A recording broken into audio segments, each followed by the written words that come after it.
What is happening, Blades? And welcome back to the Blades Ramble. We seem to be doing this all too often. It has been chaos for me tonight. I'm on a different camera because my Mac isn't charged. I was rushing home to get home in time for this. No food. I'd missed a message from Mrs. Ramble saying, can you pick some tea up? So I'm in doghouse at home because that's why I'm late, because she had to use the kitchen for food, believe it or not, which incredibly selfish if you ask me. So I'm on the laptop face thing so I can charge it up with the other oh my God. The day has just gone from bad to worse and topped off by that rubbish, that absolute shower that I stayed the full game for, which, you know, I'm sure not everybody in the chat will have stayed the full game for. And I understand it, completely understand it. We've got people waiting, so I'm not going to keep them waiting very long. I do just want to say a couple of things, though. Yes, it was rubbish. And I think there's questions that need to be asked about team selection. I'd like to know why Anel keeps the armband when he's one of the worst players on the pitch at the minute on current form. We know he's got ability, but he's not showing anywhere near. I think the other thing I would say is, and it's just where I think we are in terms of a team. I watched my daughter's under-8s team this morning, and they've been going well in league. They've been getting better and better all season, doing very well. And they didn't have a game this week, so they arranged a friendly with a team 2 divisions higher, and they got beat 7-0. And they played well. They played okay for their level. But the team that they played against were just 2 levels above. And that's what it felt like today. So I've watched my 2 teams lose 0-12 totally today. So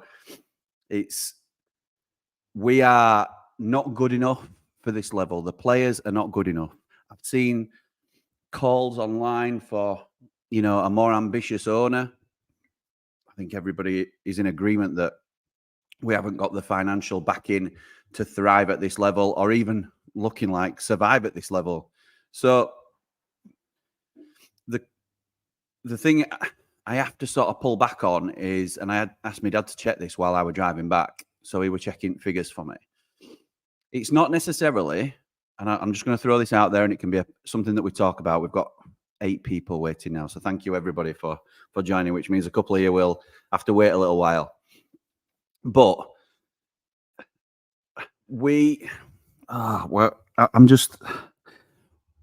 it's not how much you've got to spend, it's how you spend it a lot of the time. Doesn't mean money will get you out of this. You know, as long as you're within FFP, if you've got enough money, you will be able to build more quality and get better players in, all that sort of, obviously, that's how the world works. Certainly the world of football works. But the cases in point are Luton are now, I think we said 16th at the minute. They've spent something around the £26 million mark. We lost our 2 best players in the summer, and you have to take that into consideration. But net, after we've had the money for those players, we've spent over £35 million. So we've spent £10 million more than Luton. And we're the ones that are saying we haven't got an ambitious enough owner. And I get that it still goes back to a finance thing. But look at Luton. They've spent £10 million less than us, and they're doing so much better. So it's not necessarily how much you've got, it's how you use that money. Burnley, 100 million quid, 1 place above us. 1 place above us. So that is a debate to have. But anyway, rubbish tonight. The best part of my day so far, and I think Dave put it in Rambler's chat, was meeting up before the game. And that's quickly becoming the highlight of this Premier League season, is meeting up with the Ramblers before the match, having a pint, and then we all go our separate ways and get miserable as we watch Sheffield United. So I'm going to bring in our first caller tonight on Praise or Ramble, or Ramble and Ramble. Gaz, how you doing, pal? I'm good, Jimmy. How are you, mate? Mate, I'm all right. I'm as all right as I can be, considering that tonight. So, what's your thoughts, mate? What do you want to talk about tonight? Yeah, a few things to be honest with Jimmy. So, first, some of our fans need to give their head a wobble about a couple of things. I've seen people blaming Wes for this. I'm like, I'm sorry, you can't blame Wes for this, which I think is a joke. And then blaming the owner as well. I get there was lack of investment and things like that, but like you just said about we had a net spend of 35 mil. You know what I mean? So there is investment there. And yes, we might not spend it correctly, but do you want to be in the state we were at the end of last season? That if we didn't get promoted, we could have been in trouble like Reading or something like that. Oh, So massive that's trouble. just that. Yeah, exactly. Massive trouble. We still want our club and we still want to follow our club. But yeah, that's just on those bit. But tonight, honestly, and I put on the Rambles chat earlier, I goes, it's like watching Meadowhall Sunday League at the back. Yeah. I thought it was absolutely shocking. I think the first one, Holgate loses his man. They're in a diamond instead of a solid back three in line with each other. They're in a diamond, and Nell's too far back. Holgate's come forward, not tracked. It's a simple through ball that, like I say, Sunday League level, you should be picking that. Weren't touched tight, and that's led to. We had a warning early on where Watkins gets through. Yeah, then we had the goal, which again, like I said, he didn't track his man. And then you look at that corner, we literally left a man. We left Tillemans on the first corner about literally 35, 45 seconds before that. And then it happens again, and lo and behold, the goal goes in. And then what Trusty was, when you want to just a Chrissy Morgan, just to whack it in Rose Head. Because that's what Trusty should have done. It was shocking. It was just so bad defensively. And it's individual mistakes again. We can talk about the tactics and things like that, but I thought the individual mistakes today, shocking again. No, I agree, mate. And I think Wilder does have to, and everybody knows how I feel about Wilder, but he has to take accountability for some of those decisions today. Not just the 11 that he started with, because you can give them the instructions and then it's up to them. And I think a lot of individual errors played into the performance today. But mid-game changes were really puzzling to me. Don't get me wrong. I think when Osborne and Robinson came on, I wasn't inspired, but I thought they improved us. There were a period, though, where he took off Asula for Hamer. We had no striker. No striker at all on the pitch. I mean, you could class Brereton Diaz as a striker if you like, but it were a really strange sort. They played it.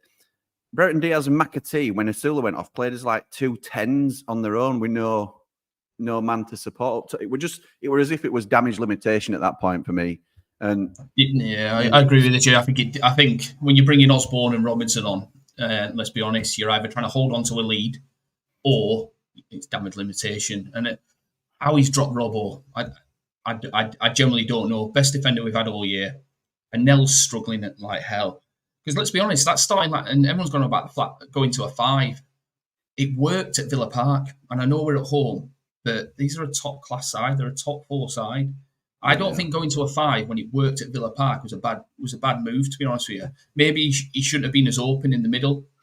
I thought we were really open in midfield. Sousa was trying to cover so much ground. Yeah. And I think I mentioned the Ramblers chat, but maybe we need to find somebody to maybe when we're playing these, well, I say top 6 teams, but it's probably freaking top 18 teams at the moment. Maybe we need to play 2 holding and put the likes of maybe Davies. Maybe Davies can play that role.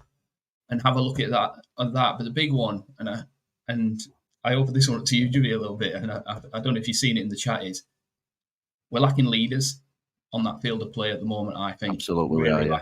Really lacking a leader where with the corner, that corner, I think if there's a leader on the pitch, that doesn't happen again because somebody said, right, somebody needs to do that. We've just done that. No one's control. There's no command and control at the back at all. And I said in the group of us, and I know Egan was struggling, but I do think we're struggling having that leader at the back.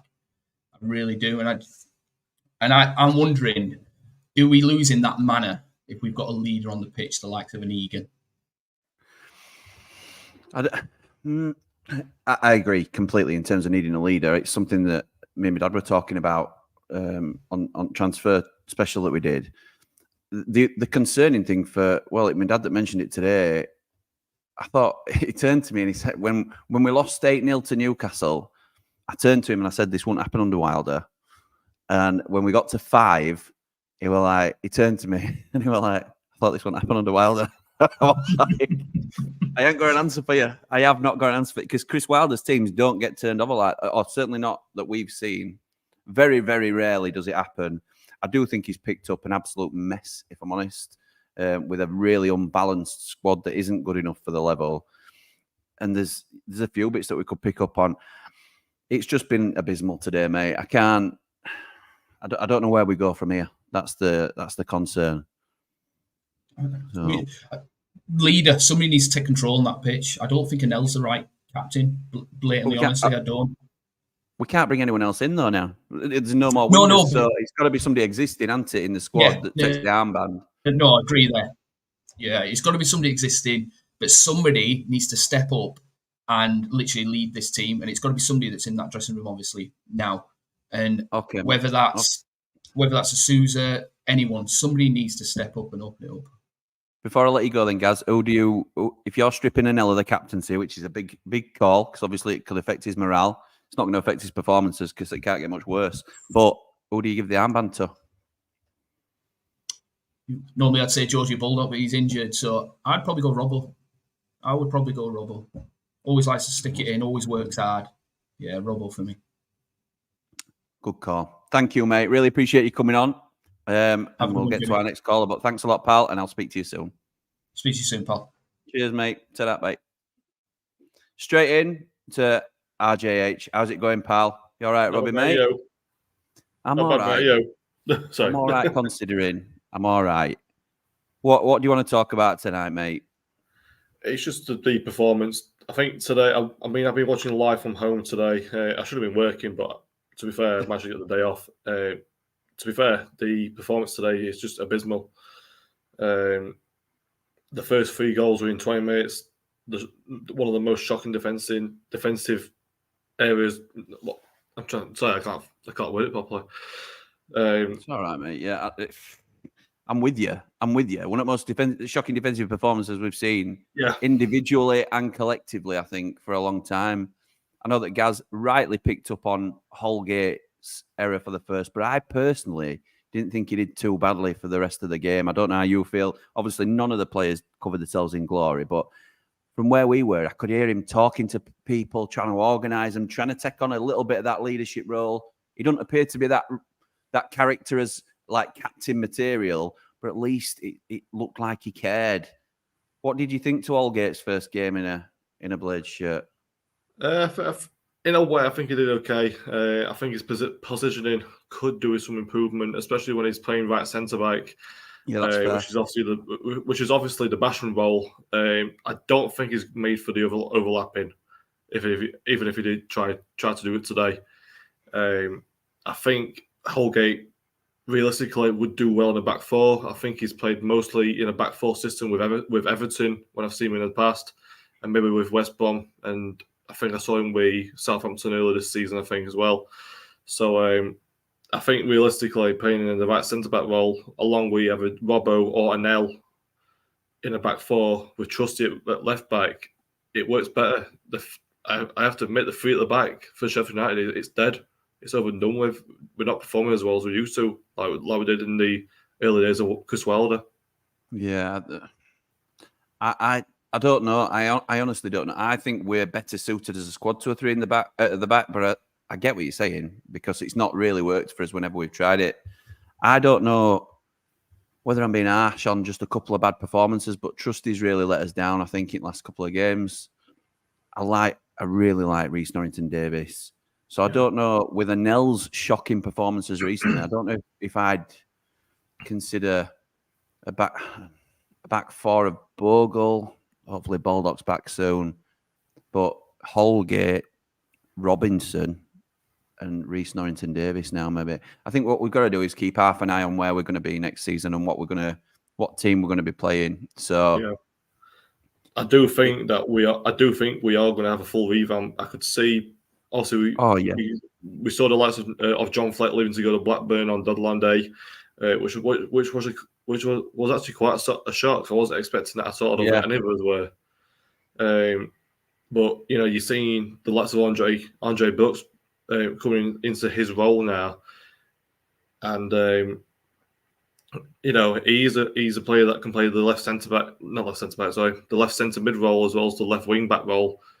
So Yeah. obviously we could use his long legs, you know, for his pace and that down the wing. But defensively, Andre Brooks is not like John Fleck, but you know, I think he's a big one for the future. And I think the revamp for Sheffield United will come in the Championship. But whether we focus on free transfers and loans, that's meant to be seen. No, I know. I think you're right, mate. I think there will be a huge overhaul of the squad in the summer. We caught between an aging squad and trying to bring some youngsters through. I thought Brooks were anonymous today, and it's unfortunate that I said that. And you're going to get good performances, and they'll be inconsistent at that age. And you know, you can't guarantee that they're going to be 7s and 8s every week. But yeah, Fleck going came out of nowhere. It were a shock because nobody had really linked him with a move away. Because he were, as far as we were aware, he were injured, or he certainly was carrying certain knocks and things of that nature. But there were no links at all. And then last minute, in fact, I think it was about half an hour after the deadline, Blackburn have signed John Fleck on a free transfer. No, sort of unceremoniously just let him go. But anyway, that's by the by. So yes, mate, big job on in the summer. Thank you for joining me, mate. We've plenty of other callers to get through, so I'll let you get off. But thanks for calling in. It's very much appreciated.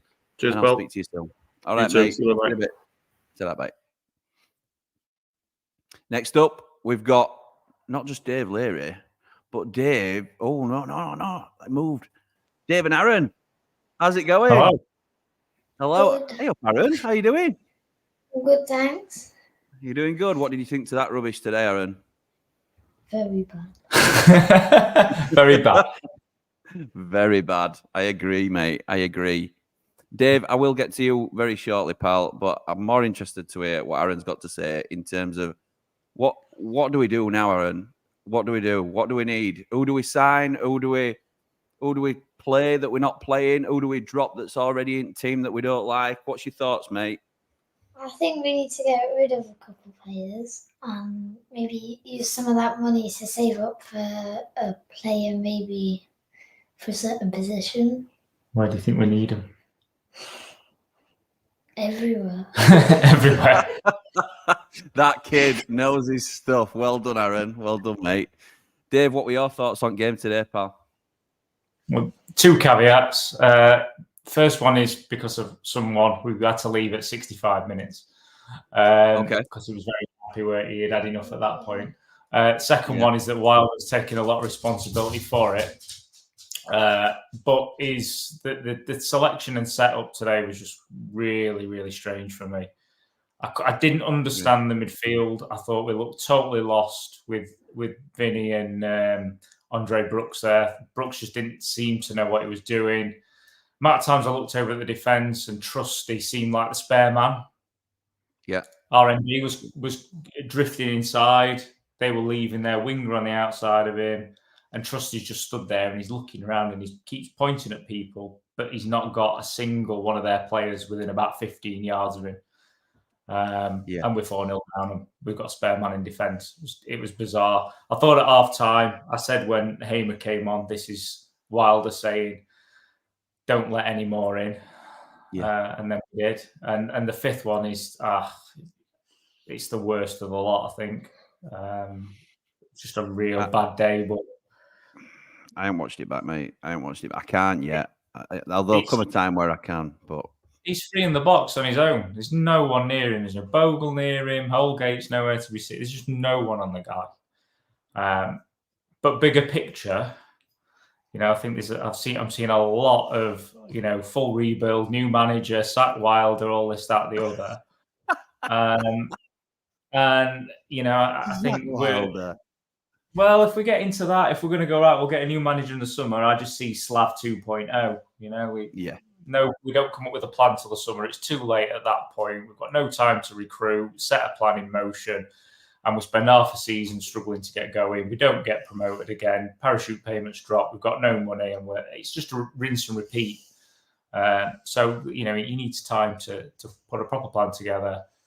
Put it in, and I believe this summer there's going to be a massive rebuild, but unfortunately for us who've got to go and watch it, we're going to have to put up with some pain. So we get a win soon, and at least we don't get Derby's record. Oh, mate, tell me about. We'll get a win, and we won't have Derby's record. He won't have that, I'm sure. But oh my god, let's not even think about it. Aaron, who's your favourite player, mate, at the minute? Probably changed a bit because we've not played Cameron Archer for a while. No, you did like Cameron Archer, didn't you? Yeah. Top man. Probably say Top man. Susan. Would you? Vinny Vinny Souza. Yeah. We would have said Anel, wouldn't we? But that's He used to be my third favourite, but yeah, that's. I don't know what's going on there. He's I know. Head's He not doesn't look interested to me. His head's not he's not interested. I just don't think his head's in it. It's a real shame what's happened to Anel. I think, you know, he's better in a possession-based team, as we've talked about, but you expect better than what he's providing us at minute, because it's just not been good enough. But hey ho. So thank you both for joining us, lads. Very much appreciated. Aaron, you'll have to come on more often. And Okay. we'll speak to you about it. You're doing Nice to so see well. you as well today, Dave. yeah, you too, mate. We'll meet up before next home game again, pal. All right. Right. See you later, lads. Cheers, bud. Thanks for calling in. See you soon. Ta. Bye. Thank you to Dave and Aaron for calling in. We're rolling on to more callers, so apologies I can't get to your comments yet, but people are waiting on the line. Alls, how's it going, pal? Yeah, can you hear me all right? Yeah, I can hear you, mate. I can hear you. Can't see you, Good, but yeah. don't worry about that. That's all right. What do you want to talk about, mate? Well, let's start with, I guess, the scoreline. Yeah, if we have to. I guess I can go along with you and say I would have never thought that we'd lose by more than 3 with Wilder. I still can't wrap my head around it. 5-0 at Bramall Lane as well. I know. At home. With Chris Wilder. I know. It was all But what I hate is how people blame Wes and Prince Abdullah, but it's not. It's just the defence again and again and again. They just keep on making these mistakes, and we're finally starting to notice whether it's Gerbich in net, whether it's Wes in net. Could be Allison Becker in net, and we'll still concede all these goals. Great point. It's what's in front of them as well, isn't it? It's the protection that you provide these kids. Look, don't get me wrong. I'm no Wes fan, and I've made that clear. I think it's the level is too big for him, but it's also too big for some of them lads in front of him as well. So he's not been protected. I don't think you can really point. Our fuming at I'm saying, Wes, what are you doing? Stuff like this. And my dad's like, well, what can he do? See, and he's right. It was just me venting it. And I think a bit of this that we've seen online about the owner and, you know, blaming Wes and things. I think it is a little bit of just frustration, and people don't know where to go. And people who've already got it in for Wilder or the owner or certain players just use this shocking result and performance just to target whoever they don't like personally. So it's just a reaction, I think, to a really, really bad day. So where do we go from here, Alls? That's the question. Because it's all right saying we plan for next season and we've got half an eye on. We know we're going to be in Championship. It's 95% nailed on. But what do we do for the rest of this season? What you know, you can't just. We've got 15 games left or something like that. You can't just rock up and expect to lose, but try and put a smile on your face. If we continue to get hammered week after week, it's going to roll on to next season. So do you play your best team every week, which might not include a Willa Sula or people that you're trying to bring through? Do you leave out your loan players who aren't going to be here next season? What do you do? If you try and play youth players and you're getting hammered, that might send them back as well as bring them forward. So what are you thinking? I think it'd be harsh not playing loan players, especially at James McAtee after how he's been with us for the past 2 years. But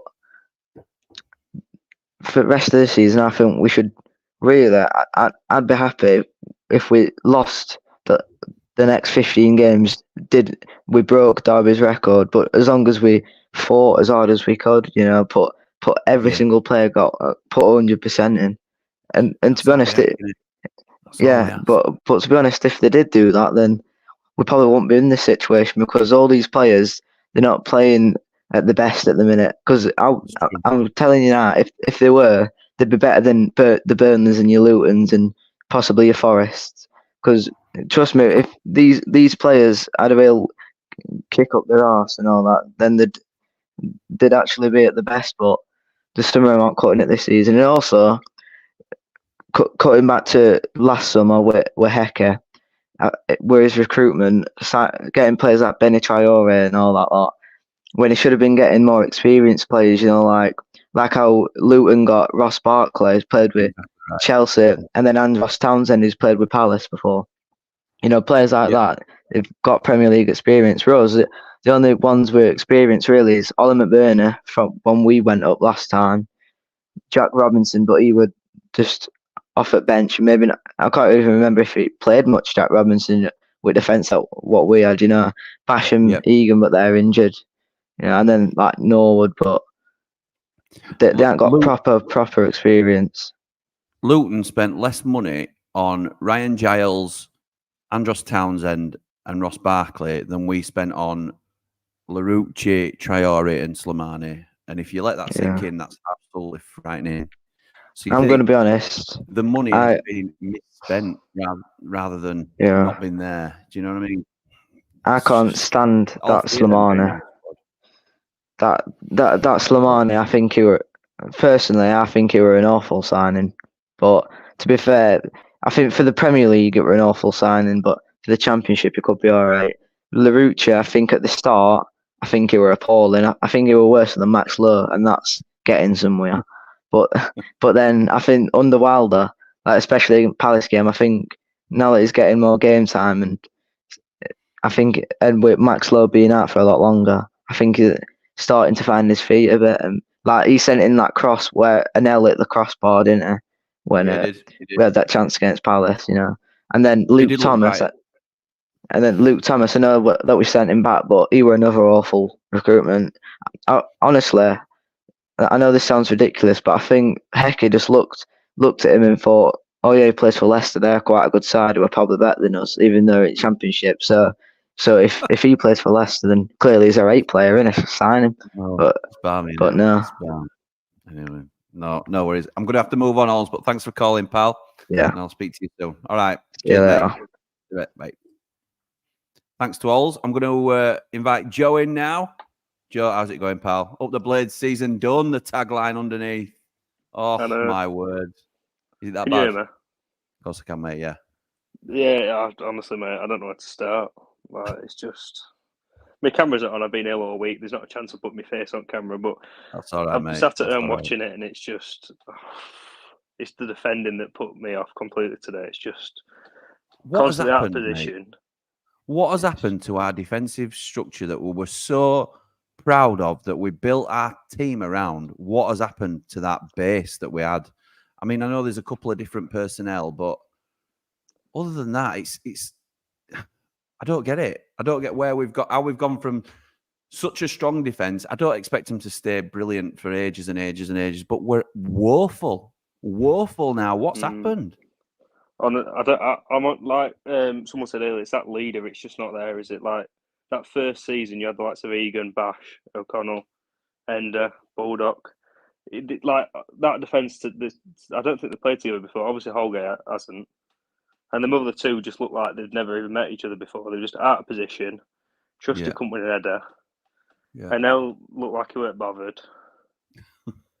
Bogle, he's rather attack than defend. It's just, honestly, it's a mess. Well, somebody pointed out earlier that Holgate didn't know whether to stay or go sometimes, and I'm not defending Holgate because he'll need to learn to work in these formations, whether it's a 3 or a 4. But Bogle was getting so high up, it were leaving loads of space exposed. So I'm not surprised Holgate weren't particularly sure whether to stay or go, because it weren't. Yeah, it were a tricky one for him. So, did anybody stand out for you today, Joe, as a bit of a shining light? Sometimes you try and take a gleam of optimism from these sort of performances, but I can't really think of anybody. I thought Archer did okay when he came on. I said earlier I thought Ozzy and Robinson had a more positive effect on the game, but at that stage, you also have to acknowledge it's 5-0. So they Yeah. go down a couple of gears and they think, there's no real necessity for them to get any more. We have to come on to them and they're a bit more relaxed about everything. So we're going to have a little bit more possession. But did anybody sort of state their claim for either a new contract or to be with us a little bit longer? I for you? mean, Archer played well when he came on, but then there's the whole thing. I saw Nick say it earlier. Was he just playing well because he's against Villa? He's, let's be honest, probably that back there in the summer. It's like, yeah, like as much as I like the kid, and he could be a great striker if we keep him and we stay up. He just seemed to care, and the one game he cared is when we 5-0 down against Villa. It's like it just didn't add up. You know what I mean? Yeah, I know. And then the likes of Robbo's been good all year, but it's like he's not good enough for the Prem. Is he really? No, not at Who all. else is there? Tom Davies looked all right, but he'll probably get injured again next week. Souza been unreal all season, but half of our fans think he does nothing. Today he weren't great, but no, he weren't I don't today. know. I think we just need to rip the lot up and start again next season. But I think we will as well. I think there's a big chance that we will, and I think it's performances like this that give Wilder the chance and the excuse to do that. Really, to go into the boardroom and say they're absolutely shocking. Half of them, if not 3/4 of them, don't offer him a new contract. Don't offer him a new contract, but I want the money to rebuild. And we know there isn't an awful lot of money either as well. So, well, you just hope when you sell someone, you get some money back for them. But I don't see you getting much for like Hamer and Sousa and that when they've gone down with like 12 points. I mean, you get a bit because obviously they're still decent players, but Enel needs to go. Yeah, send him somewhere like Napoli or I don't know, someone who has the ball. Bogle, you might as well turn him into a winger because he's always up wrong end of pitch. I'd like to see if there's anybody in the chat or that wants to come on that would still argue that we shouldn't be selling an L if we get a decent offer. Because before it were fairly split where they're like, oh no, he's one of our better players and he might be in a poor run of form, but we need to build around players like that. He just does not look interested, and I don't think he fits with us when we're going to be a team that's under the cosh week in, week out. If he's still with us next season, which I think is a long shot, I think he'll look great again in the Championship. Not just because of the drop off in levels, but because he'll have a lot more time on the ball. So time will tell, eh, mate? I was against selling an L until I saw him play at middle at back three. Like I always thought if you stick an L in the middle when Egan's not there, he can't do much wrong. And today, I don't know where he was. He might as well not be in there. Like I know, mate. It was horrific. The amount of times Watkins got in behind from one little through ball. That Douglas Luiz pass was top quality, but when it came off his foot, he was looking the other direction. Like if he was looking at the ball, he probably would have stopped it before it even got through to Watkins. I don't know. Anyway, right, Joe, thank you so much for calling, mate. I've got loads of people to get through, but really appreciate you taking the time. So speak to you soon, bud. All right. Cheers, mate. Oh, you feel better, pal. Thank you to Joe for calling in. Next up, and I'm sorry for not getting to your comments, but this is a phone in, isn't it? So we're getting through the people that are here. Brad, how's it going, pal? Listen, I'm going to throw a bit of a curveball at you. I will let you talk about whatever you want to talk about. But first, cheer me up a bit, please. Tell me something positive about Sheffield United that's going to turn my mood around and make me smile a little bit. If we go to Luton, pick up 3 points, smack him 4-5-0, set us on a roll. I think there's 45 points still to play for. If we realistically won all of those, we'd be all right. All of those games? Yeah, I mean, why not at this point? We can just about survive if we can do that. You'd hope so. With the point, only by the points deductions. I reckon if the points deductions weren't around us, but. Oh, mate, what? Go on then. I've tried to make you. Thank you for that. Thank you for that attempt. It was okay, reasonable. I'll give it a 6. Did you believe it? Yeah, well, I didn't. That was the point. That was the problem. But what is it? What is it you want to really talk about tonight, mate? What's your thoughts? I think it was naive. I think is the best way I can describe. the way it was set up. I don't think you can really blame any specific players because I think Villa are just that. I mean, the players that they have are ridiculous, for considering where they were 3 years ago in a similar boat to us. Yeah. But I think the Yeah. setup overall was naive. With the 5-2-3, I think it ended up looking like. But I mean, I said when I saw the team sheet, I said I couldn't describe what we were trying to do. We've never played a 5-2-3 before, and it was a bit, from I don't know if it's Wilder giving too much respect to Villa, knowing how good they are. But I mean, we were exactly the same, Brad. Honestly, I think there were 6 or 7 of us in the pub beforehand trying to work out what we were going to play, how it were going to be. Were we going to play 2 10s behind a 9? Were we going to play BBD and Asula up front with McAtee just off? Where's Hamer? Why is Hamer on the bench? I know he doesn't quite fancy Archer at the minute, but Archer's obviously come on and made a difference. Asula again he's pulled at half time, and it makes you think: is he starting to lose his patience with Asula a little bit? And like Joe was saying before, that back three looked all right to me on paper. Holgate, Anel, and Trusty. I still think Holgate did okay. I think he were probably the best of the 3, which is best of a bad bunch. I thought Anel were really poor today, and I think Trusty was shocking. And it's really put a bit of a downer on it for me, because Robinson came on, and it's great, and it's easy in hindsight to say Robinson should have started, and a lot of people did say that beforehand as well. So I'm not covering everybody with that. Robinson isn't the difference. He gives everything he can for shirt, and he's a tough tackler, and the crowd loves that because he gives everything. But he's not a Premier League player. He's a Championship defender that gives everything he's got. But that's, to a large degree, that's all we want. So for me, there's big question marks over Trusty. I think if we're going to play that formation again, I think Robinson has to get the nod over Trusty this time. Why is Gus Hamer not starting? I think when we finished the game, and again, I've made this point previously that, yes, they were 5-0 down. With Archer up top and Hamer just behind, no wingers on the pitch, no Brereton Diaz, no McAtee, we looked better. I think we looked better anyway. And that reinforces my point that Ben Brereton Diaz has been a nail in the coffin for Cameron Archer, and it's sort of messed up our plans, because he is one of our better players, no doubt about it, and we have to play him, but the position we play him in affects the rest of the team. And McAtee has always, for me, been a luxury player for us, and we have to try and find a way to fit him in the team. And those 2 wingers are completely messing up our strategy and forward thinking, because it's blurring the lines. And are you have any different thoughts on that, or in agreement, or disagree? What's your thoughts, mate?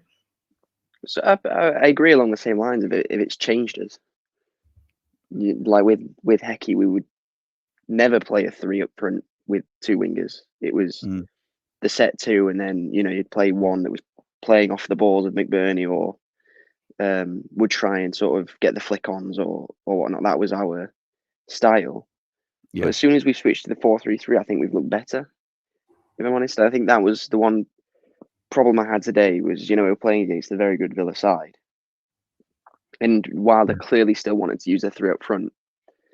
So he naturally shipped Harmer for Holgate. That's what he's done. He swapped Harmer out to put Holgate on at right centre back. Yeah. Which I can see the idea. Yeah. But the issue is, I mean, where have we struggled all season is defenders.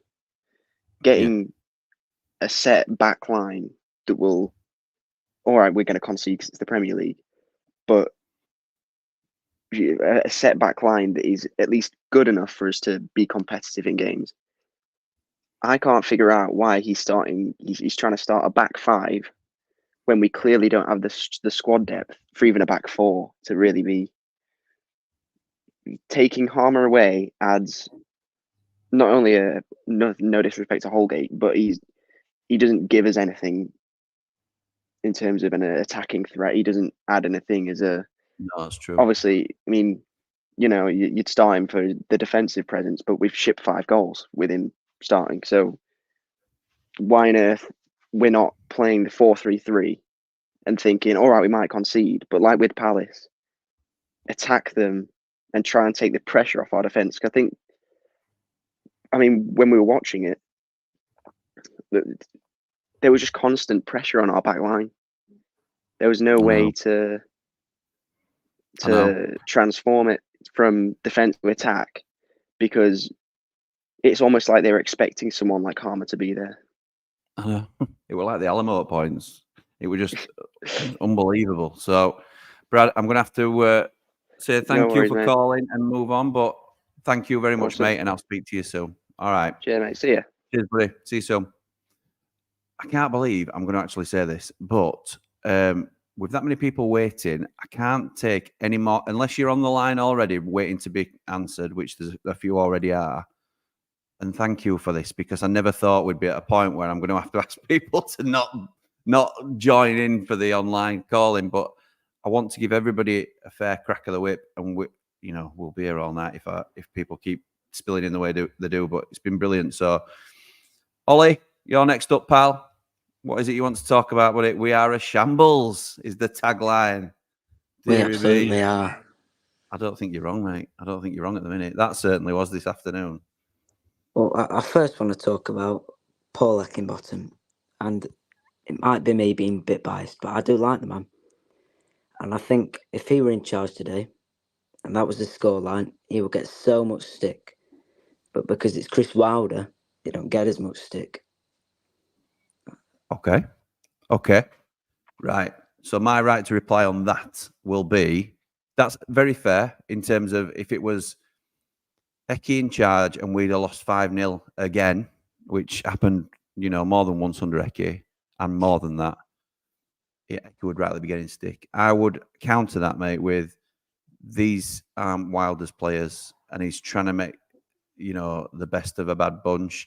I'm not saying there's any excuse for losing 5-0 at home. There isn't, and he needs to take his fair amount of criticism for what's happened today. And he's come out and said that, I think, from the post-match that I've seen. He hasn't been good enough. The team hasn't been good enough, and they have to take the medicine. So I agree in terms of Wilder needs to take the stick, and he needs to take it on the chin for his part that he played tonight. But I don't think there should be loads of people calling for him. People are entitled to their opinion, but I certainly wouldn't be overreacting to the point of he needs to go, because I think that would be way too far off on one bad result when he's not really had the chance to overhaul the squad, which I think is widely acknowledged is needed. Well, I won't get rid of him. I think that's a bit too over the top. Thank you. But then again, the same point, well, a lot of the players are actually his players, other than the odd couple, but no, I understand your point. And I wanted to talk about Gaz's point earlier about no leaders. And if there was a leader, this wouldn't happen. But I look at the Newcastle game, and Johnny Egan were playing in that. And he's the club captain. So yeah. But again, I don't think Egan's that much of a leader. And I don't mean that negatively. I think he's a much more fitting captain than an L and this is all my opinion, mate. So you're welcome to jump back against, and people may agree or disagree, but I don't think I think we need a Chris Morgan or a Michael Brown or somebody in the changing room. I think George Baldock's probably closest that we've got to it. It's somebody in the changing room that's going to put a rocket up him, really. And not just, it shouldn't just be the manager that's policing the team. We need a dressing room that polices itself. Billy Sharp has been a huge loss to us. I still think it was the right thing to do to let him go, but his influence in the changing room cannot be understated. And we've no longer got a talisman either on the pitch or in the dressing room. So we are suffering big time because of that. You're right. The club captain, Egan, didn't make that difference on the field. But I don't want to speak for Gaz, but I think certainly in my opinion, Egan isn't that man either. He's okay. He's okay. Leads by example to a degree, and he organises really well amongst his back line. But he's not a take the game by the scruff of the neck type player and come on, we need to be better. So I agree with the point that we do need more leaders. Somebody like a Joe Worrell would have been a great start to that. He was Forest's club captain. He's passionate. He's vocal. He puts himself on the line. He's a little bit like a cross between Egan and Robinson, if you like, where he's got that sort of aggression in his game, and he's vocal, but he's a little bit more level-headed than a Jack Robinson potentially. So those are my thoughts, mate. But absolutely valid if you sort of disagree. What do you think we need then, if you don't think it's a leadership issue per se? Well, I think it'd be here all night if I said everything. Well, yeah, that's true. Apart from a full squad overall, but where's the most pressing thing that we need to address? Is it on the pitch, off the pitch? Is it a certain position? I'd say a striker. There's not one striker that stands out to me as a good player that's going to score you 10 plus goals in the Premier League, 20 plus in the Championship. There's not one. Which is the hardest position to find as well, isn't it? No, And there's a reason for that, and they come at a premium, and it's something that we're going to have to prioritise in the summer, and I think it'll be a loan due to the finances involved of prioritising a real quality striker to come in and try and fire us back. But, that's just one of the things that we'll need to address in the summer, I think. Anyway, Ollie, thank you, mate, for calling in. Very much appreciated. I'm going to let you go because we've got other people waiting, which, again, is appreciated. But I will speak to you soon, pal. Thanks again. Yeah, cheers. Up the Ramble. All right, mate. See you soon. Top man. Cheers, mate. Ta-da. Chris, how's it going, pal? All right, Jimmy, how are you? How are you going? All right. As good as you can be, I suppose. Yeah, I know. What did you think to that today? Any positives at all that you can take from it? That it ended. No, seriously. I can't Vinicius he wasn't amazing. He was the best of a bad bunch, in my opinion.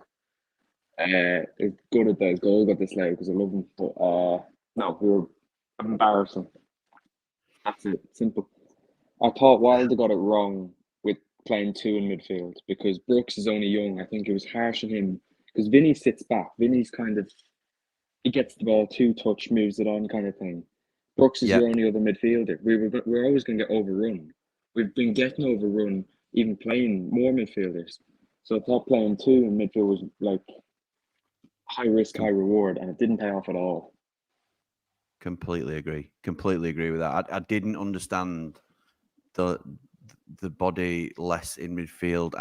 That's why we were talking in pub and we couldn't work it out which way we were going to go. Was McAtee going to slot in the middle and maybe go a little bit further forward and then be behind Brereton Diaz, who would maybe drop a little bit as well to help out? But he didn't. He stuck with those Brereton Diaz and McAtee wide and the two lads isolated in the middle. And like you say, Sousa isn't the most mobile. He don't like to go across the halfway line if he can help it.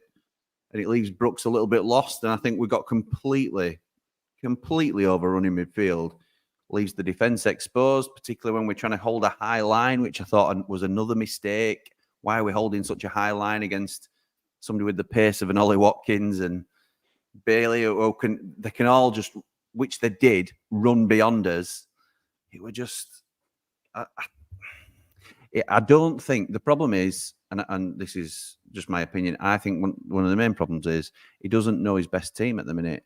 And that might take a long time to work out. And I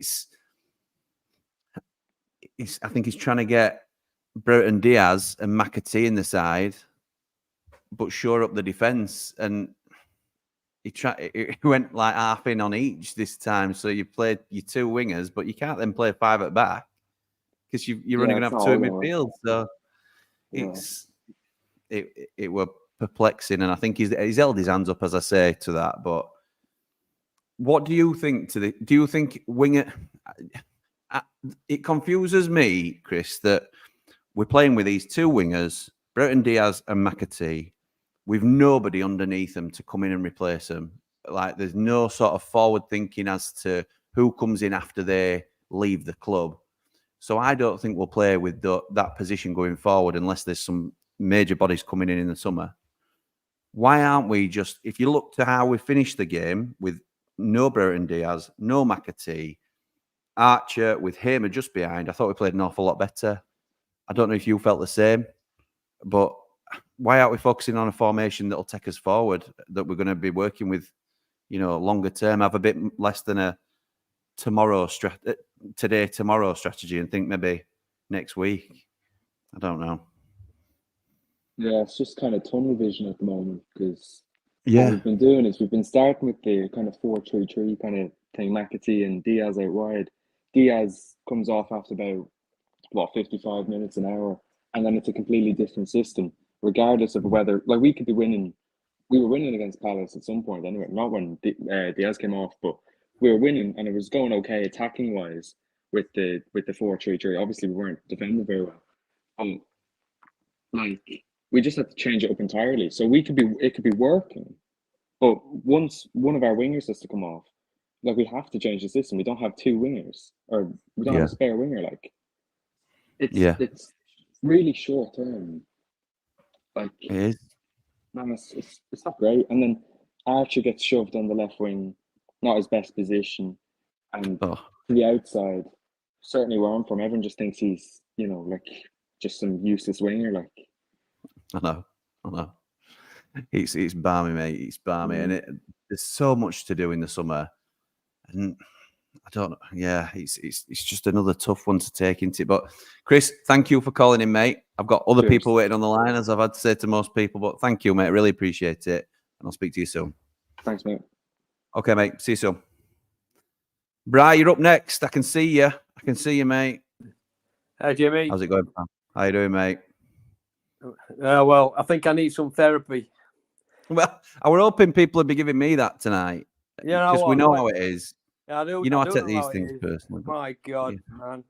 Well, I mate. saw a bit of Wilder's interview when he's saying we're going to take his medicine. Well, I need some medicine, plenty of it, and therapy to go with it.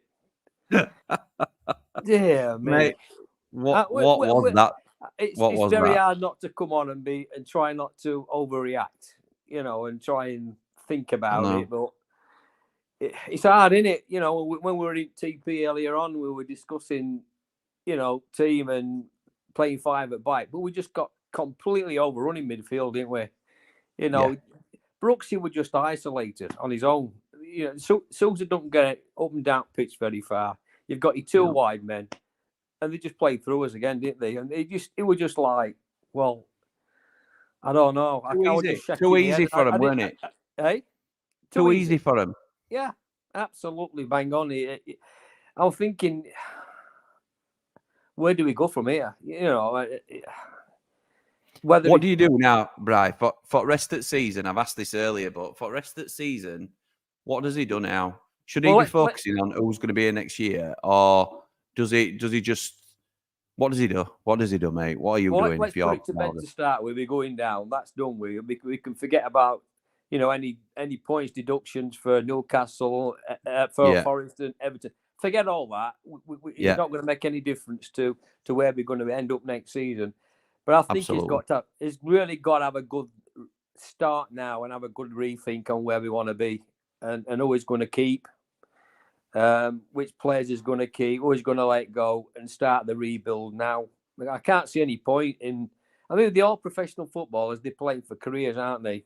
At the end of the day, who wants to stay? Who wants to go? Who wants to sign the contract? If they're not interested in signing contracts, just let them go. Go and play with under 23s. Go and train on your own.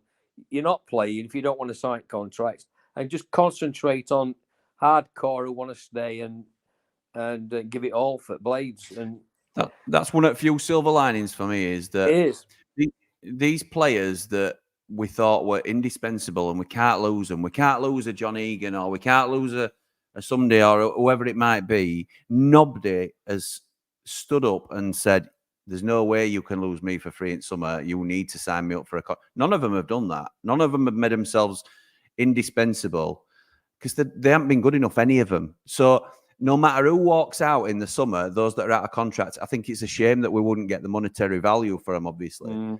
But there's going to be nobody crying if McBurney don't sign a contract, other than maybe Prince Abdullah, because he could have got 2, 3, 4 million quid for him by selling him off. Yeah. If you don't want to be here, like you say, don't be Bin them here. off. Bin them Yeah, off. absolutely. And that should be and probably will be Wilder's attitude to it as well, because he'll want players who want to go for a shirt, because ultimately he knows what it means, and he'll live and die by the players that he brings in. So if they're not going to represent him on the pitch and not represent us as fans, they'll be off. I've no doubt about that personally. No, it were hard to watch. How I'm thinking, crikey. It was If shocking, this mate. is another 8-0 or more. Well, you could see it, couldn't you? You could see it. The people behind us saying it's Newcastle again. You know, I mean, how do you react to that? I mean, we said, I'm not saying we sacked Wilder, because that's not going to happen. But you could hear it. You could hear the murmurings around me, you know, saying, "Oh, Wilder this, Wilder that." But it were Hecky this and Hecky that when we lost 8-0. So what difference is it going to make? You know, that's right. We've got to have some stability. We can't keep swapping managers and changing things. We've just got to let it go and just let him rebuild in the summer. Because I'll say one thing though, Jimmy. There's no guarantees going up next season either. No. Because we haven't got the funds available to rebuild like a Leicester who was going. You know, we're not in the same league as Leicester as well. Norwich did the right thing, being a bit of a yo-yo, but you know they find it a struggle to get promotion again, and even if they went up, they struggle again. So I think we'll find phenomenal. I think we'll find middle ground, to be honest. I don't think we'll be a powerhouse like a Leicester or a Southampton have been. No. But we have got assets like Nel, Hamer, Sousa. And if we sell all three of them, I'm not saying we will, but if we were to sell all three of them, that's a hell of a war chest to then go and rebuild a really, really strong championship team. So I don't think we'll be paupers. No. But like you say, it's certainly not a foregone conclusion, depending on who comes down with us as well. You know, there might be another couple of strong teams that still get, I mean, it'd be us and Burnley, I think, and it's just whoever else fills that last spot. So luckily we've got a great academy. We've got some great kids coming through. I've seen them quite a lot, and there are some. They're not all ready, but you can drip feed them in. You can start to drip feed them in now. Now we're going down. Just start playing One. Give him 20 minutes here or there. If our blaster gets fit, let him play 20 minutes. Absolutely right.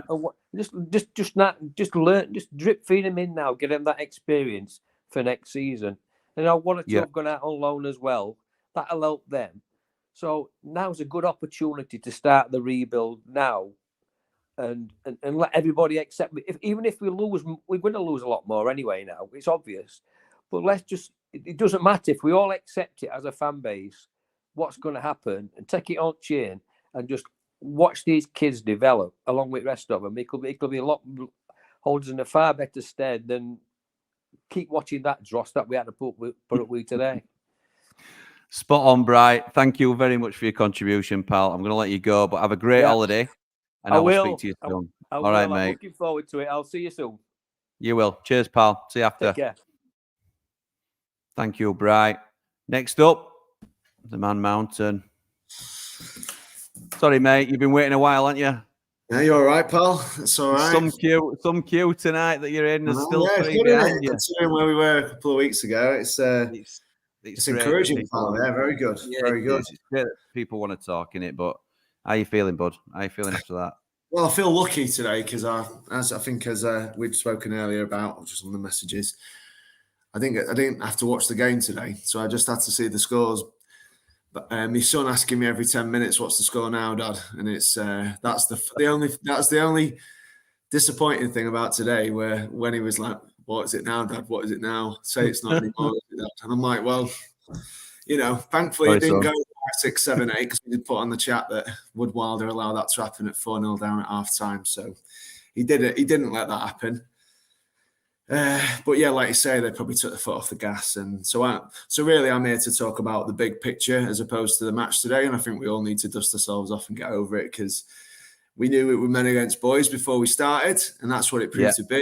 Villa have dinked some sides this season. I remember they did Brighton 6-1, and they did Arsenal and Man City back to back. You know, they're not mugs. They're not going to get into Europe, Champions League for nothing.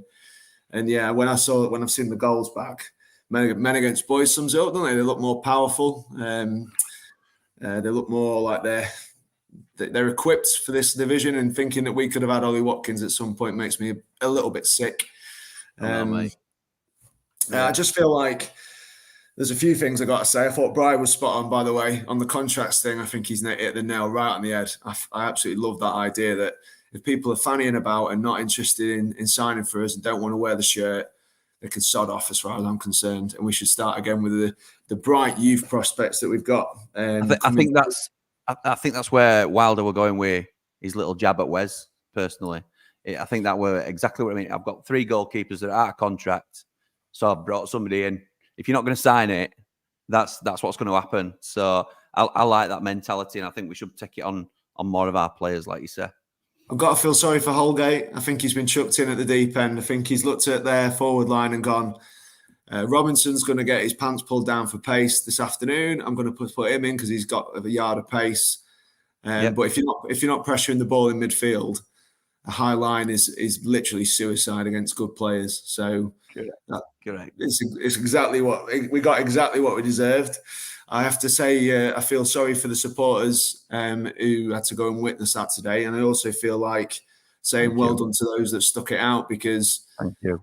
The good, but no, it's true, mate. Because the good times are easy, aren't they? And the hard times are hard, and the good times feel twice as good when you actually go through something. You know, I look around at the kids in my lads' class, and Liverpool, Manchester City. I said, "You've never been to Manchester?" They're like, "Oh, well, and I just think to myself, my boy's getting this rough treatment. I guess he gets told every week, they're rubbish, they're going to get beat." And I'm like, well, it's character building, and those good times feel twice as good, don't they? When we win our matches and when we come back and when we go again, like Blades do, then right. Then that's that, yeah. And -40 tells the tale. Sorry, I'm hogging it again.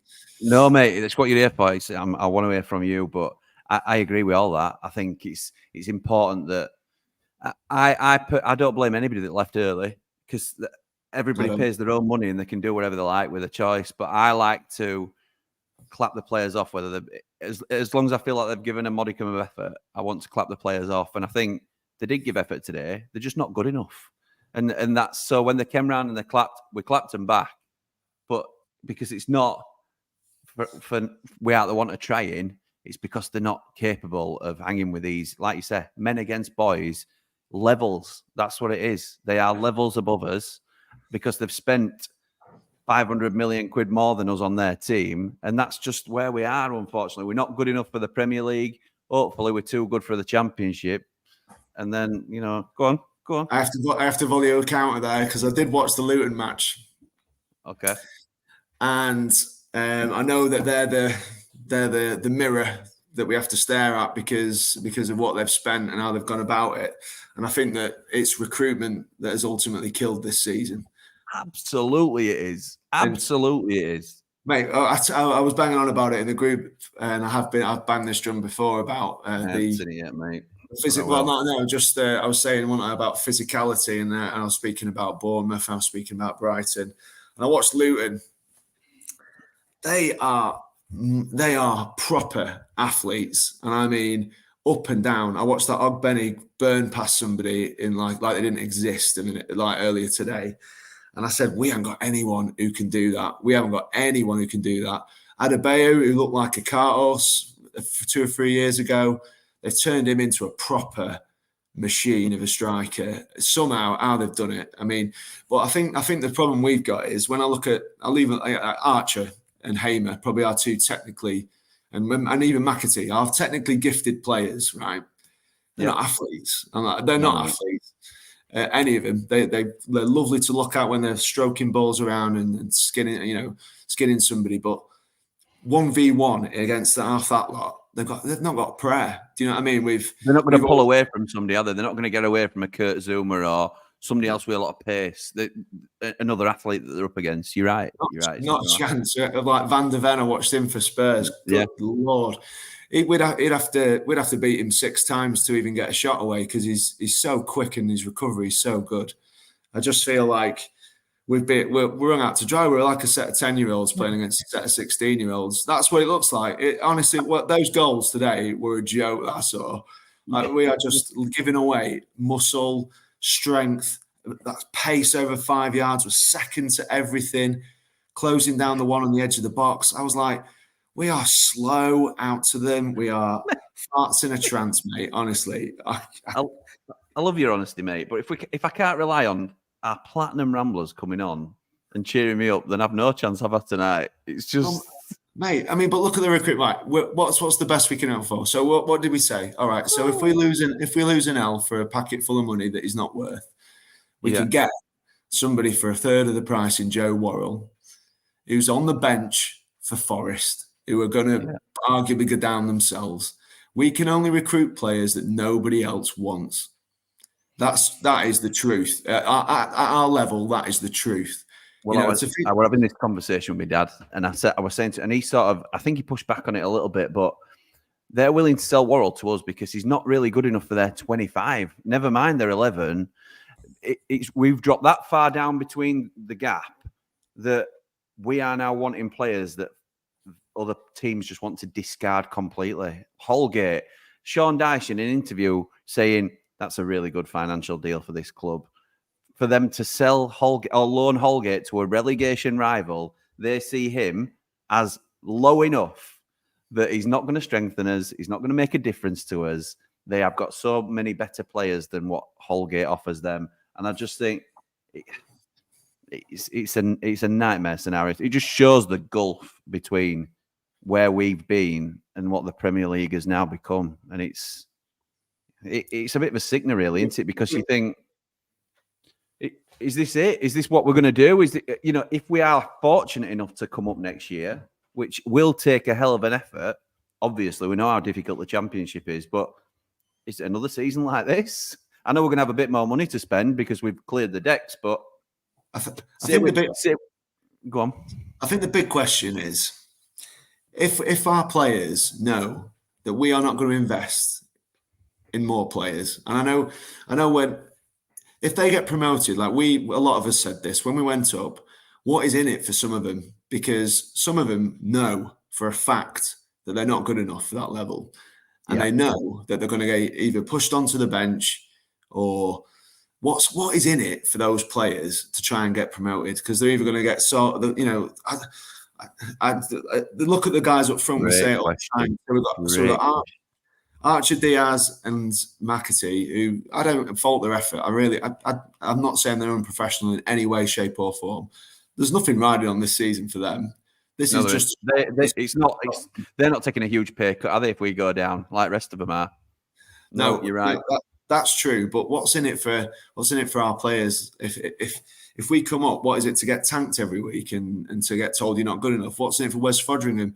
He got us promoted last season. He's becoming a bit of a villain because of his body language and and because of we won't sign a deal and whatever. But what was in it for him getting promoted? He kind of knew it, didn't he? That we were gonna, as soon as Ndai and Berger were out the door, they must have been looking around going, what we're doing here, because we are going to struggle terribly. And Berger definitely did that. When we got dumped by Stuttgart in pre-season, I saw his body language in his face.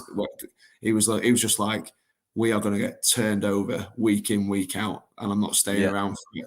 Yeah, I mean, that might have his mind up.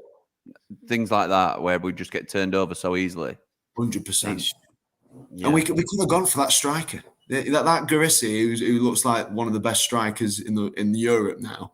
Yeah, he was available. They told us he was available. I know, and we won't stump up the cash, mate. Honestly, I don't know. Allegedly, yeah. But I looked again. I wrote down the 11 for Luton just to get this in there. These lads are all 6 foot monsters. Absolute monsters of athletes. Adebayo, Morris, Lokonga, Ogbene, Mengi, Osho, Bell. You got Ross Barkley, who seems like he's a world beater at this moment in time. Incredible talent. Got us getting a tune out of him. Our lads just look like the deflated balloons. I'll be honest, compared to that lot. That I don't know. If we had a foot race, I think Trusty might be the only one who could get anywhere near any of them. And we haven't got the physical presence and the physical power to compete in this league. And that's the end of the story. We're getting bulldozed by these bloody lads who are just faster, quicker, better footballers, and it's down to how we've spent our money. Well, what we've spent, and I think that. Like I said with Darren, like, I know you posed your question and mentioned my name to him. I just feel like at least Luton know what they're going to get out this season. They've got Arthur Sniffer staying up first of all, and they're going to get a new stadium and they're going to get a new training ground and all that stuff. And I think like the fans need this now. They need to know, obviously, what are we getting out of being in this Premier League 3 years out of 5? What are we going to get? What's great plug for my interview with Darren Smith that's coming out Tuesday. I think I'm going to release it next week. So yeah, if anybody's not already aware, it is out for Platinum and Elite Ramblers now, I believe. So yeah, there you go. So out on Patreon as we speak. So if anybody's interested in that, then get yourself signed up to Patreon at Blades Ramble. He didn't pay me to say that, but I didn't. I promise. Yeah, that would. Yeah. No, anyway, mate. But listen, I've got 3 people waiting, so I'm gonna have to let you go. I could speak to you all night, mate, as you know, but yeah, I'm gonna have to let you go. So thank you for calling, pal, and we'll speak to you soon. Keep going, lad. See you soon. Cheers, mate. See you in a bit. Thank you to Paul for that. Very much appreciated. Jamie, I'm sorry I've kept you waiting so long, pal. Wes, why did you boot the ball at the fans? I've heard a little bit about this, Jamie. Tell me what it were all about. Yeah, so basically, I'm sat at the bottom of the cop to the left if you're stood from Wes' point of view. And out of nowhere, I just see ball coming towards us. And but try to punch it away. It's a load of fans. And he's just staring at us with just face on. And everyone's going to him. What are you doing? Ball boy is knocked to say about it. And fans in front of us, his dad's gone. You know what? Keep the ball. We're going home. So they walked out with the ball, but they've been told, stewards have told the rest of us he's going to get arrested. So if you're listening, mate, be careful. But yeah, it was just, I don't know what he was doing. So I thought I'd seen this, Jamie, but I didn't want to sort of say it in case I got it wrong, because I'll be honest, my head were all over the place at that point. But what had obviously he's let 5 goals in, but what's frustrated Wes to the point where has he been getting stick from the cop? Has something happened where somebody's been having a pop at him or something and he's just lost it and booted the ball, not your way directly, but just booted the ball into the fans? What's triggered it? Do you know? I mean, I think you're always going to get stick from the cop. That's just the general feel, no matter whether you're opposition or your own fans, if you can see the goal. But I mean, I don't get it. He's always been like that, Wes, but I've never seen him just get that mental way, just booted it, unless he completely mishit it. But there's no like apology, lad. Like it's not him stuck his hand up. He just sort of stared. Yeah, from what I saw, it were a deliberate act. It looked like it. And as I say, I don't want to go in too hard on it in case I've completely got wrong in the stick. But you're now calling me and saying it came our way, so we know it were intended. So really disappointing with that. He's fuming at being number 2. He's probably fuming at Wilder coming in because Wilder's never fancied him. Whenever you don't go for your own fans at that point. Of course you don't. Of course you don't. The boardroom and the locker room, that never goes towards the fans, no matter what. But it's not just that though, Jamie. He's been blaming other players on the pitch for his own mistakes. You can it's like played out in public, and it's been so embarrassing for him. I get now that I don't know if Gerbich's the concussion situation will be remedied before Luton. I think it will. I think he'll be able to play in goal again now for Luton. Yeah, I think that's only got 3 days, so he should be fine by then. Oh, that's okay. Yeah, because it were 9 days. I thought it were 10, but somebody corrected me saying it were 9. But if there's ever a situation where, well, I can put it another way. Do you think Wes has played his last game for United? Because if it's me, I would play a misser now, any chance you get, rather than playing Wes, personally. Yeah, I think it would be. I genuinely can't see Wes getting out back into a United shirt again. Ignoring the incident, with Gerbich being Wilder's publicly said number 1 now, and him coming back from that injury, bear in mind, goalkeepers don't really get injured too often. And then a misser, who's probably going to be the one Wilder on about with the long contract. I just cannot see Wesley coming back into starting 11 I mean, he might not even be on the bench. You never know. So it's just a case of what's next for him. No, I agree. Jamie, thank you for that, mate. I'm sorry I kept you waiting so long. It's been brilliant tonight that so many people have been willing to call, but I'm going to have to let you go so I can get to the last two. But thanks again, mate, and make sure you call again, won't you? Yeah, cheers. Top man. Speak to you soon. Cheers, Jamie. Next up, it's Alls. Alls, are you the same? I got bored, so I'm back. Yeah, Wow. it's me again. Okay, mate. Okay, go on then. I'll give you a quick one because I've got somebody waiting that I've been on yet. But what is it you want to talk about second time round? Well, we'll start with Norrington Davis. Okay. I was watching SUTV a few days ago, you know, when they brought out the match preview, and I heard Carla Saba say something about Norrington Davis. You know, he's been injured for about 13 months, and something like that. And obviously he's missed the rest of that championship season, the start of this Premier League season. So he's had to jump from a massive 13-month injury to the Premier League, which is the greatest and hardest leagues in the world, really. And he's been brought in with basically, on paper, the worst team in the league. So he's just been thrown straight into it. And I do feel that we're a bit irrational from Wilder to play him. I do think the best thing for Norrington Davis would have been a loan to the Championship in January, and then had like Larouci and Maxlow when he came off for injury, or Trusty playing at left wing back or left back, and then I know what also, you mean. I think. Go on, mate. Go on. No, that's fine. Go on. I was just going to say that I think Norrington Davis is our best left back, left wing back. So I understand what you're saying. It's a big jump for him, particularly when he's come cold from an injury and he was playing in the Championship before. But if he's our best option in that position, I think you've got to utilise him when he's fit, and that's what we're doing. Really, he's not played a full game, or he's played one full 90 that were when he was playing centre half against Gillingham, I think. But in terms of Premier League minutes, he hasn't played a full game yet, so he's still on that fitness journey. But I think he's held his own really well, personally. I know a couple of people have mentioned him as at fault for one or two at goal, or just not supporting Trusty where he could have done a little bit better. But I think Norrington Davis is one of those that don't really get mentioned a lot with the contract renewals, but I think he's one we have to really prioritise because, as I say, I think he's our best left-sided defender. And then also, just one thing is, and I really do hope Andy the Blaze not watching because I'm about to talk about Ollie McBurney. But I do think I do think while we've been missing Ollie McBurney, it has sort of left a gap a bit, because like when you saw us against Palace, you know, he played really. I think he played quite well against Palace, and to start, he wins the headers. He's like the one tall player in the team. Rest of them are all short. You know, he wins all the headers in corners. I believe we've only scored one goal from a corner this season. That was against Bournemouth. I don't even know if that were a corner. That were Ollie McBurney.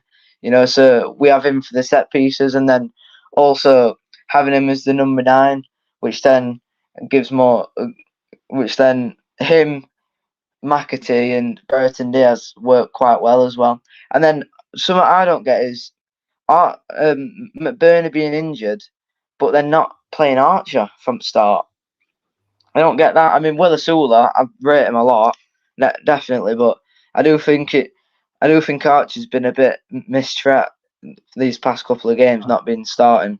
I don't know if it's something like between him and Wilder, but he's. I don't know, pal. I don't know.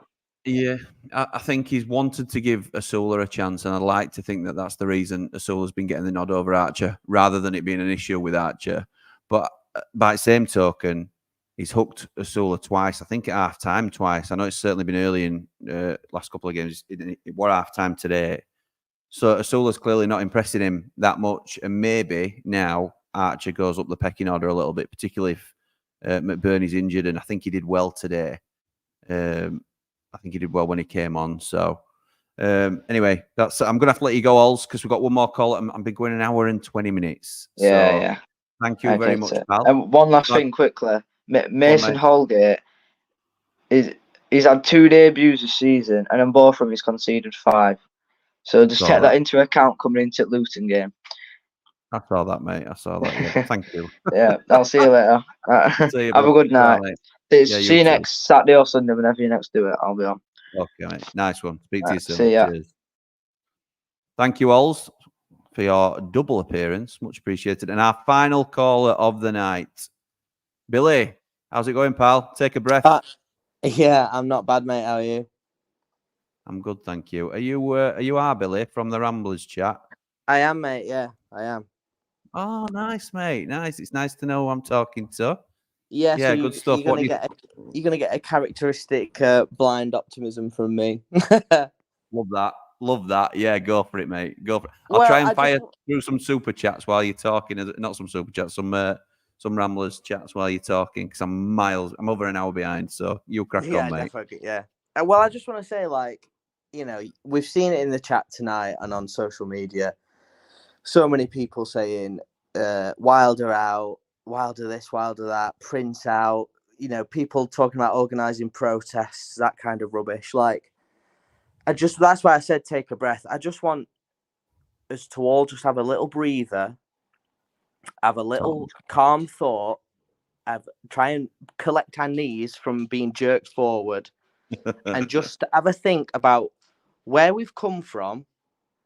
When Wilder first came in, we were staring League Two in the face. We were bottom of League One, right?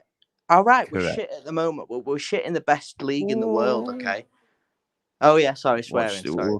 Yeah, Sorry. yeah. It's all Okay, right. we're Apologies rubbish. to We're everybody. rubbish. Apologies for. We are rubbish. Let's hope Aaron's not watching. Still watching at the time. Yeah, we're rubbish, but we're rubbish in the best league in the world. So we're still we're a top 20, 30 club in the country at the moment. That's success for us. Yo-yo in between the leagues is success for us. Without or up until the point we get a new owner or more money invested into the club. And until that happens, like, we need to get our heads around the fact that, like, we're going to struggle in the Premier League. And it's as simple as that for me. I just don't like this sort of like wallowing in like our own pity. Do you know what I mean? From a certain, you know, it is raw. It is crap to lose 5-0, but at the same time, you know, you could be losing 4-0 to Huddersfield, the league below. Do you know what I mean? Exactly right. With somebody who's not going to spend any money on your club, and you know exactly. And also charges you $1,000 to go and sit. Exactly. I was just going to say the same.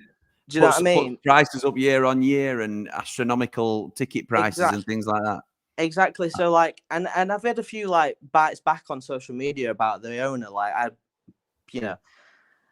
I don't really care who owns the club. And yes, of course, it would be great to have someone with more money.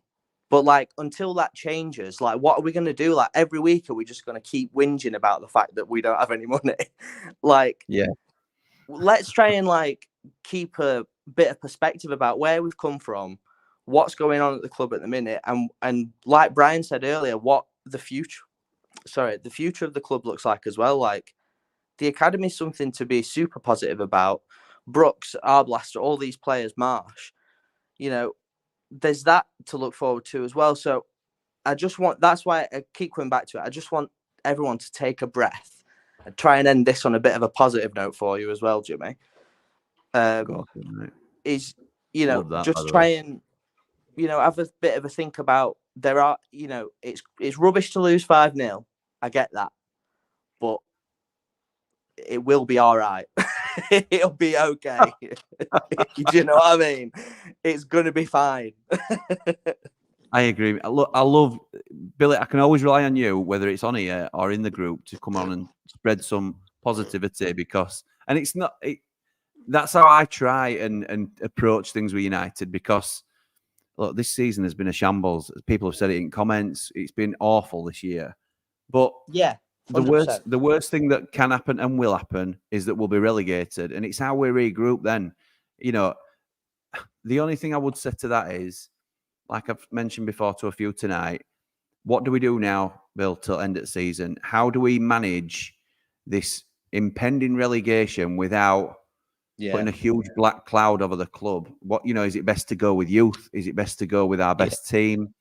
Well, I think you're right. I think that's the nail on the head. It's the big question mark at the minute. I think you're right. I don't think Wilder knows what his best team is.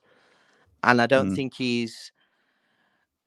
I think he wants to trust Brooks, but then he's a young lad still. You're going to get performances like tonight. You're going to get 5 out of 10s out of him every once in a while because he's still a kid learning his trade. So I don't think you can totally rely on the kids. But at the same time, like, some of the stuff that we've signed, like Slimani, for example, like he's not pulling up any trees. I wasn't a big fan of the Holgate signing. So, it's not like the experienced heads at the club are much better anyway. So that's the big question mark for me is, there's 15, 16 games left. I don't know what he does from here, but yeah, I thought we looked much better. I will say when he brought Hamer on and Tom Davies in the second half, I don't know whether it was just because they weren't bothered anymore or we looked better, but I did think we picked up a little bit. So maybe there's something in that. Maybe he's just made a tactical error with 2 in midfield. I don't know. Here's one for you. Brereton Diaz, obviously one of our better players, one of our starters, no doubt about it, or certainly appears to be that way. Yeah. So it sounds a daft question to say, was it a mistake to bring him in? But I think you know where I'm going with that, don't you? Yeah. I think it. Yeah, I know exactly what you mean with that because I think he's come in and he's had such an impact. I mean, within 2 games, he's looked like our best signing of the season, hasn't he? Really. In fits and starts, he has, yeah. Because I don't think he's been consistent throughout the games. Well, he's not. Played. Well, that's true. He's not even been able to play 90 minutes yet, has he? I suppose. No, that's true. Yeah. But yeah, it's kind of. It does feel like it kind of Wilder maybe had something sort of cooking, and Brereton Diaz, kind of disrupted that, maybe.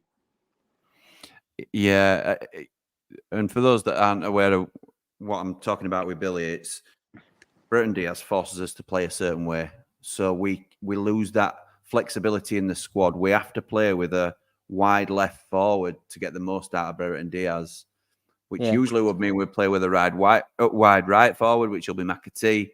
And then you can't really play, like me and Paul were talking about, you can't play 5 at the back. You can't play back 5. Unless you're going to have 2 in midfield, which we did today, and then you're overrun. So really, if you stick, really, and I actually said in the chat, like I rated the decision to drop Hamer to the bench just because I thought he was so poor at Palace that I thought it was brave, but I thought it was. I rated the decision to say, look, you didn't put a shift in for me last week. You decided to hide a bit, so I'm going to drop you. I'm going to trust my young lad. I'm going to put Brooks in there. But as we found out, like, it's asking a lot of essentially still like a teenager, basically. Can't remember how old he is. How old is he now? But he's still a young lad. Brooks, sorry. Brooks, yeah, he's So it's asking, it's asking so much of like a young kid. Yeah, to run a 2-man midfield, especially with Vinny, who's like, he's not mobile, is he? He's not a mobile player. He don't get forward. No. So I think that was probably an error in hindsight, but you're right. You can't get BBD in the team and play a back 5. So. Which completely throws out what we've been building for the last 6-7 years, which is a squad around a back 5. I'm not saying we have to be married to that, but we have to be able to dip in and out of that when we need to.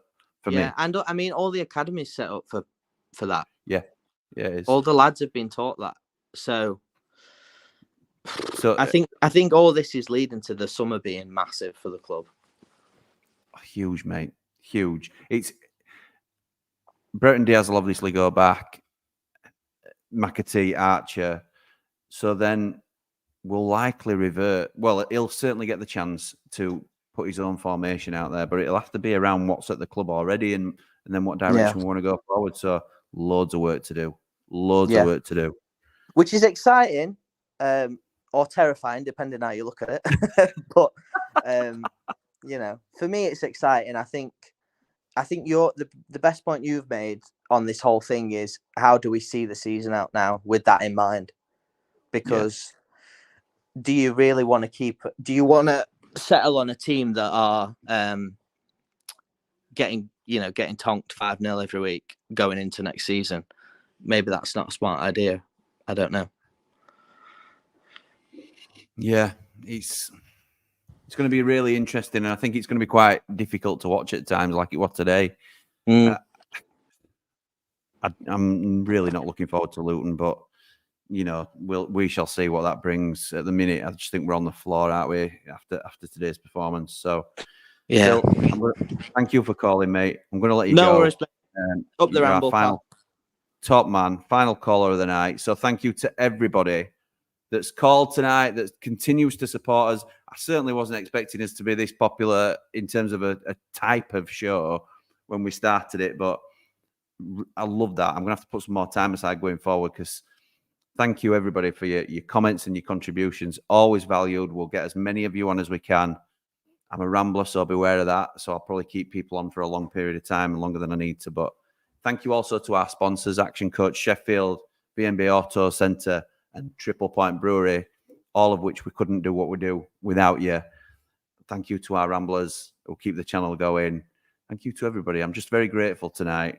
Thank you to Sheffield United for absolutely nothing today, because you absolutely really upset me. But for now, come on, you red and white wizards. Sounds daft to say it. Up the blade. Gustavo Homer into the top corner.